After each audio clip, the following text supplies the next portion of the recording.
Would I call the honourable member for Port Adelaide? Yes, thank you, Mr Deputy Speaker. And I rise today as the member for Port Adelaide, in which the Australian Submarine Corporation is located. And I rise squarely to say to the Prime Minister, this Defence Minister must go. This Defence Minister must go. The comments yesterday were the most reckless and insulting remarks you could imagine from a Defence Minister, but they were not isolated. They were just the latest in a series of slip-ups, broken promises, blunders and other acts of sheer incompetence by this fellow who has clearly, it is now absolutely clear, has been promoted above his abilities. You don't just have to take it from the member for Batman or from me or from other speakers on this side of the House, because colleague after colleague on the government benches are lining up to say this Defence Minister is a joke. Some of them are doing it on the record. Some of them are doing it on the record. Every South Australian MP, with the exception of the member for Sturt, has stood up in the media, put their name to it and said that his comments were hopeless, dissociated themselves from his comments, except for the member for Sturt, who refuses to do that. Except for the member for Sturt. We see another audition by the Assistant Minister, one of a series of front benches, most of whom do it backgrounding, not putting their name to it, lining up like Tonya Harding, just waiting to take this Defence Minister out at the knees because they've got the smell of blood. They've got the smell of blood. And the member for Bass is there. He's up there because he knows that if the Assistant Minister moves up, then he moves up to be a Parliamentary Secretary. You can tell it. Right up to the back, the furthest of the back benches. They've got the smell of blood. They know this guy is hanging in the breeze. But not the Prime Minister, apparently. Not the Prime Minister. Because the Prime Minister is dreadfully happy with this chap. He thinks he's doing an outstanding job. Has his full confidence.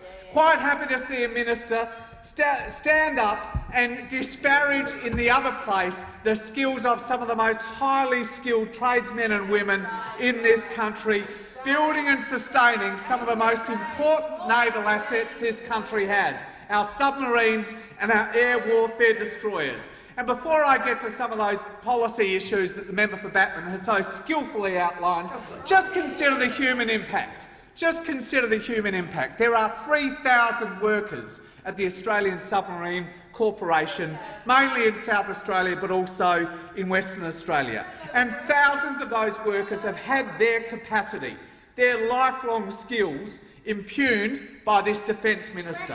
Impugned by this Defence Minister. They rightly regard themselves as having some of the best skills in this country, but they are also intensely proud to be part of the nation's defence apparatus, building and sustaining incredibly important naval assets. And you have to ask yourself, even the member for Bass, I'm sure, will ask himself, how does that make those families feel? How does that make the proud community of Port Adelaide feel?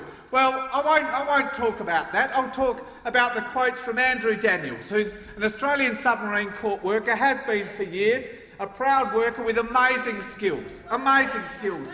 Well, he said this yesterday in the media. He said, here we are, we're being trashed. Well, I go home to my family and this guy, the Defence Minister, is telling me I'm useless. And I don't feel useless. That's pretty gutting to 3,000 workers in South Australia and Western Australia. It's not a great feeling to have your Defence Minister, who you're out there doing your best job for the country, and he's trashing it. He's trashing it. That's not good. That's not good. And this minister hasn't even had the grace to apologise properly. Exactly. Now, the Prime Minister in question time today said this minister had apologised and withdrawn his remarks. It's just not true. The only person I've heard this minister apologise to in the last 24 hours is the Leader of the Opposition, the Liberal Leader of the Opposition in South Australia, Stephen Marshall, who, as the member for Batman had said, thinks that this Defence Minister pretty much has satisfied the criteria for resignation or sacking. He said this minister's position is untenable. This minister's position is untenable. And it is untenable. Any veneer of objectivity in the extremely important job of deciding the next generation of submarines project has utterly gone. has utterly gone now.